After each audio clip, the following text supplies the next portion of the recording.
Hello, my name is Mark Stolaroff, and I'm an independent film producer and the founder of No Budget Film School and No Budget Film Club. I'd like to welcome you to the No Budget Film Club virtual screening room for tonight's presentation of Engaged in Vegas. If we were doing this No Budget Film Club event in person, you'd likely be filling into the theater about now, and I'd be standing in front of you on stage, and behind me, you'd see a couple of tall director's chairs.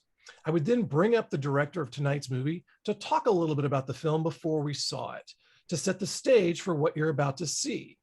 Well, sadly, we're not in person, and those aren't even director's chairs, but I would like to bring the director up now virtually. So please welcome director, writer, and actor of Engaged in Vegas, Abe Schwartz. Really glad to have you with us to talk about the film prior to seeing it. So before we jump into kind of talking about the movie, though, tell me a little bit about your career, what you were doing prior to making the movie, and what prompted you to make this movie and make it the way you made it. Okay, well, I was working at Hulu. I work in advertising and marketing as a copywriter. I directed a feature, I've directed several shorts before Engaged in Vegas. And, I just kind of got the itch to want to make another feature after doing a short that was very scripted, very contained. I thought it would be really fun to do something, that was a little bit more free flowing, a little bit more improvisational. And, after going to Las Vegas on vacation with a few friends, saw a lot of people with cameras around, and I realized that, we could probably make a movie happen, with a small crew without, needing permits to make it happen. Yeah, this idea that basically who could know if you were making a movie or if you were just shooting vacation, video or whatever, if you use the right camera.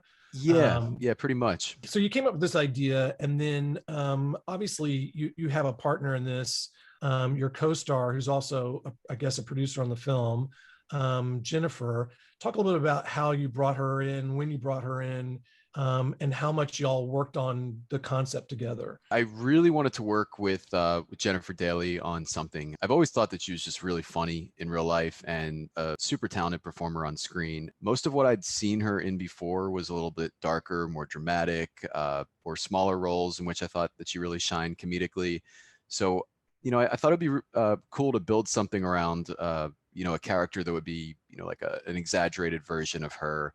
Like a more basic version, and for both of us really trying to figure out these, more basic, unlikable versions of ourselves. And, yeah, I was going to say that it's a little bit of a dig, to say, well, it's this, the character you're going to see in this movie is kind of like Jennifer, but it's the hyper version. Jen's a lot cooler, a lot more of an, in real life, much more cool original character. Jennifer Delaney, the character, is she's coming from a much different place that I thought would lend itself to some comedy that lacks self-awareness, which is certainly not the case with real life Jennifer Daly. And your character close to yourself a little bit. I mean, the names changed slightly, but a lot of your own whatever insecurities or whatever coming out in the movie might be similar to the Abe Schwartz insecurities that might come out. Sure. Just lift it up a little bit. Instead of being Abe Schwartz and Jen Daly, we became Abe Schatz and Jen Delaney, real stretches from our actual names. Right. And if you're not a real actor, I've found, because I'm not a real actor, it's helpful when your name I'm not either. The same. So you guys come up with this idea. What did you create as like a blueprint? Did you write a 120-page script, or what did you create as a blueprint before you went to shoot the movie? I came up with a 25-page outline or so, and it became a working document in Google Docs. And we made a lot of changes as we were shooting, as we went along. So, even though I wrote that, that there were a lot of contributions, especially from Jen mainly, and then also from Kenny, from Peter. As we were shooting it, we had new ideas, and we also realized certain scenes just, were maybe a little redundant, unnecessary. So, in the morning and at night, I'd find myself, just consolidating things, cutting things, making changes. And, but yeah, it was pretty much off of a 25-page outline or scriptment that was in a similar format to like the Curb Your Enthusiasm style shooting scriptment. And so basically there's like, what you're kind of, what the scenes are, the intentions, but there's not actual written dialogue. Yeah, very little written dialogue. Occasionally we had an idea for, a line or a joke that we thought could be funny, or, but more than the actual specifics, it was or specific dialogue, I should say. It was more about like what's the intention of the scene. What does Abe want in the scene? What does Jen want in the scene? What do we need to make happen? And that's what we would hit. Those essentials, and we'd try it with different tones. But yeah, it was all pretty tight. Usually it'd be about a paragraph or two, at most for each scene, and then we'd go from there and work it out a few times, and make adjustments as we needed to. So we didn't even say what the movie was about, but basically, without giving it away, because you're all about to see it, you guys decide you're going to get married in the opening of the movie, and then you decide to go to Vegas for your engagement, and she wants to videotape this engagement in Vegas because she's like a social media influencer, and she thinks it's going to help her career, get a reality TV show or whatever. So most of the movie, even though there's a little bit of shot in LA, most of it you go to Vegas, and you're basically shooting in Las Vegas with a really small crew and a really small camera, and people all around. You're shooting in casinos and hotels and the Strip and whatever, and they don't, no one's the wiser that you're actually making a movie that's being distributed right now as we speak by Random Media. So talk a little bit about the crew. Obviously, you mentioned very small crew, and who you hired, and then also the gear. Yeah, we wanted to keep the crew as small as possible. At first I thought that I was not even going to act in it, but I thought it'd be an interesting challenge. Why not? Play a character that doesn't really want to be on camera anyway. I thought set the bar kind of low for myself for a project like this, but. Yeah, so our main crew consisted of Kenny Harrison, who was a producer wearing multiple hats, line producer, assistant director, doing everything that we needed to from a producer. Peter Magnuson, our director of photography or cinematographer. There was a lot of room for him to improvise as the cameraman, because he's also Peter, the cameraman, the character in the film.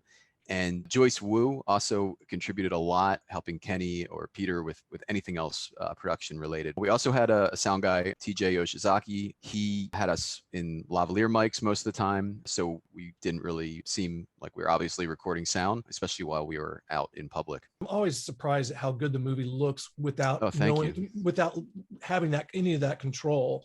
What camera did you guys shoot with? We shot with two different Panasonic cameras, both in the GH series. So it was about 50-50, the GH5 and the GH5S. The GH5 has this in-body stabilization that makes it so you can be really discreet with it. The GH5S, not to get too nerdy or technical about it, it's just a much more sensitive camera. It's better in low light, closer to a professional cinema camera. So we went back and forth between the two, and pretty much one or the other was always okay for the situation. How many days were you guys in Vegas? We were in Vegas for 6 days, and wow.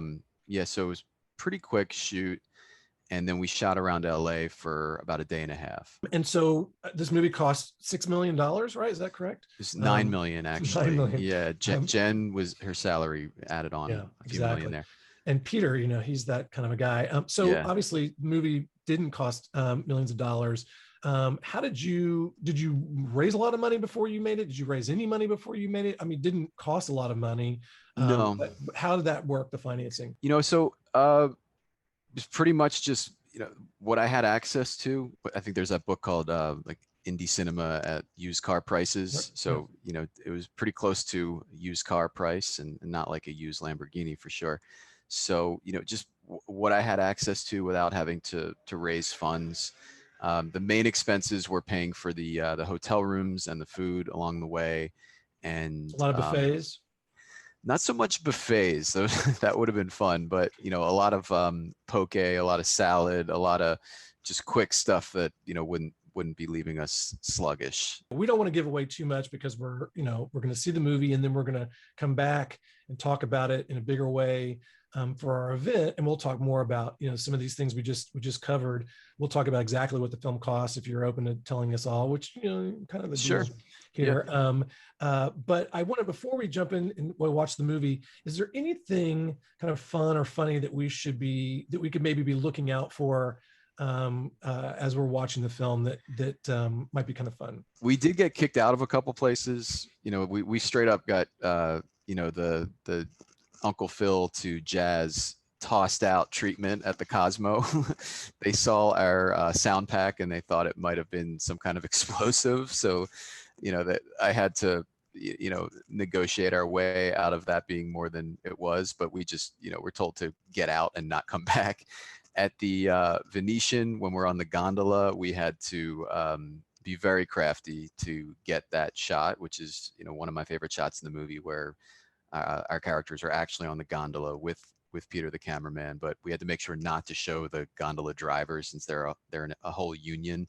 But that was pretty crafty. Our sound guy TJ was actually running along the side of the gondola stream or river to make sure that we got the audio. There were just a lot of other cases where we're interacting with people and, they're real people. And we were actually Jen and Abe, just not Jen Daly and Abe Schwartz. We were Jen Delaney and Abe Schatz in character, being not so kind to each other a lot of the time. I didn't want to tell you because I thought it would not be cool.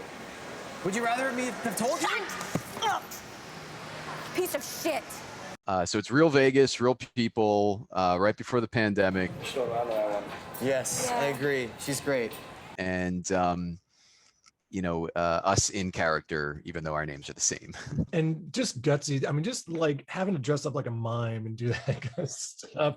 I mean, it's just, So, all right. So, well, I'm excited now. I really want to thank you for joining us before we watch the movie. Oh, I'm happy to. And we'll see you again, as I said, along with a number of your teammates for our live discussion on June 7th. So now, without any further ado, please enjoy Engaged in Vegas.